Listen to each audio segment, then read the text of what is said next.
तमाम मेरे मोअज़्ज़िज़ दोस्तों को और lovely peoples training, I like you. चलें जी, जो दोस्त बाहर हैं उनसे उधर बुला लें और जो नहीं आना चाहते तो ताला लगा दें। पाबंदी लाओ, तुम खड़े नहीं हो, तुम खड़े हो तो मसला खड़ा हो जाएगा। तुम ले आओ एक कुर्सी अंदर से जल्दी से। ठीक है जी, बहुत अच्छी बात है। चलिए जी, कैसे हैं आप लोग? ठीक ठाक हैं? ओके, तो कल हमने जो बात की थी उसको हम थोड़ा सा ओवरव्यू कर देते हैं ताकि मुझे भी अंदाज़ा हो जाए कल मैंने क्या बात की थी। 24 घंटे हो गए, मेरा दिमाग में डिलीट हो गया, ठीक है, और ये भी पता लग जाए कि आप लोगों ने उसको कितना समझा और कितना सीखा है। ठीक है जी, टुडे इज़ अवर डे 2। आज हमारा दूसरा दिन है ट्रेनिंग का और इंशाल्लाह मज़ीद 2 दिन और लगेंगे आपको GMI का आइटम बम बनने में, ठीक है जी। उसके बाद इंशाल्लाह जब आप फटेंगे जाके मेगा ट्रेनिंग के अंदर, मेगा प्रेजेंटेशन में, तो फिर आपके प्रोस्पेक्ट को पता लगेगा ये हो क्या गया उसके साथ, ठीक है जी। चलें, कल हमने बात की थी इसके ऊपर, फर्स्ट हमने कहाँ से शुरू किया था अपनी गुफ्तगू को? तो ड्रीम से हमने कल बात की थी कि ड्रीम के मुताबिक हमने बात की थी कि इंसान 2 तरह के होते हैं, 2 तरह से ज़िंदगी गुजारते हैं। पहली किस्म या पहली टाइप को होती है कि लोग अपने ड्रीम्स को, लोग अपने ख्वाबों को ख़त्म करके, मार के या ना याद करके ज़िंदगी गुजारते हैं। और दूसरी टाइप क्या होती है जो अपने ख्वाबों को, अपने ड्रीम्स को हमेशा जिंदा रखते हैं और उसके साथ अपनी ज़िंदगी आगे गुजारते हैं। वो लोग जो अपने ड्रीम्स को हमेशा मार के ज़िंदगी गुजारते हैं तो एट द एंड वो ज़िंदगी से शिकवे कर रहे होते हैं, ज़िंदगी से शिकायतें कर रहे होते हैं। लेकिन वो लोग जो अपने ड्रीम्स को हमेशा जिंदा रखते हैं, उसके लिए एफर्ट करते हैं, उसके लिए स्ट्रगल करते हैं, तो एट द एंड वो अपने ड्रीम को पा लेने में ज़रूर कामयाब होते हैं। लेकिन कल मैंने आपसे पूछा था कि अगर हम किसी भी इंसान से पूछें, hello mister, how are you? I am fine, please tell me what is your dream, क्या वो हमें इंस्टेंट जवाब दे सकता है? व्हाई? क्यों? क्योंकि उसे अपना ड्रीम याद नहीं होता। और आप उसको कहोगे hello mister, how are you? I am fine, what is your name, instant जवाब देगा ही नहीं देगा? क्यों?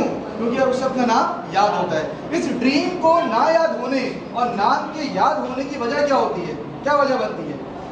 क्योंकि नाम बार बार रिकॉल हो रहा होता है, हम हर जगह देखते हैं, लिखते हैं, पढ़ते हैं, इस वजह से वो हमें याद रहता है। लेकिन ड्रीम, ख्वाब हम ना लिखते हैं, ना पढ़ते हैं और देखते भी सोते हुए हैं, इसलिए वो हमें याद नहीं रहते। इसलिए मैंने आपसे कहा था कि अगर आप कामयाब होना चाहते हैं तो अपने ड्रीम्स को, अपने ख्वाबों को लिखिए, एक पर्चे के ऊपर लिखिए और उस पेपर में लिखने के बाद उसको हमेशा अपने सामने रखिए। हर वो जगह, हर वो चीज़ जिसे आप सुबह शाम दिन रात देखते हैं, उसको वहाँ रखिए।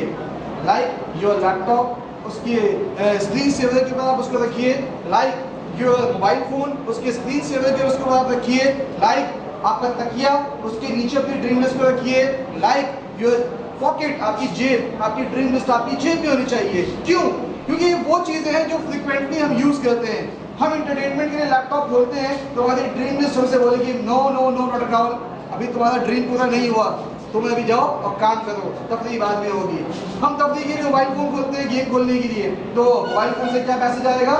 नो, अभी नहीं, अभी जाओ काम करो, और जब ये काम हो जाएगा उसके बाद तुम्हें इजाज़त है कि तुम ज़िंदगी में खेल कूद कर सको। क्योंकि कल हमने बात की कि इंसान की ज़िंदगी है कितनी ज़्यादा, है कितनी बड़ी।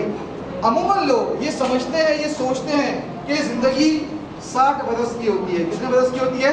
60 बरस। लेकिन ऐसा सोचने वाले बेवकूफ़ लोग होते हैं, क्योंकि हम ज़िंदगी को विजुलाइज करें, हम ज़िंदगी को बड़े गौर से देखें तो हमारी ज़िंदगी में अगर हम रोज़ाना सिर्फ और सिर्फ 8 घंटे भी सोते हैं, डेली कितने घंटे सोते हैं? 8 घंटे, तो हम अपनी ज़िंदगी का एक बहुत बड़ा हिस्सा यानी कि 20 साल 20 ईयर्स सोने में गुजार देते हैं।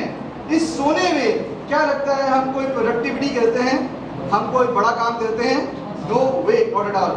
इसी तरह ये 10 साल होते हैं हमारे उस लड़कपन के जब हम सीधे चलते भी नहीं हैं, रास्ते चलते हुए किसी भी चीज़ को लात मारते हुए लाजमी चलते हैं, मस्ती होती है हमारे अंदर, अपने टारगेट से सिलसिले नहीं होते, अब्बा जी की रोटी खा रहे होते हैं, टेंशन कोई नहीं होती और बिल्कुल हल्ला गुल्ला चल रहा होता है। ऐसा ही है, एक छोटे से बच्चे को आप देख रहे हैं, 7 साल के, 8 साल के, 9 साल के बच्चे को, इससे आप पूछ रहे भाई तुम पैसा कमाओ, तुम मेहनत करो, क्या बोलेगा? अब्बा जी कमा देना, क्या ज़रूरत है? ठीक है। और मज़ीद 10 साल हमारे होते हैं जब हम अपनी ज़िंदगी को उस स्टेज पर पहुँच जाते हैं जब हम एफर्ट्स करना छोड़ देते हैं, यानी कि हमारे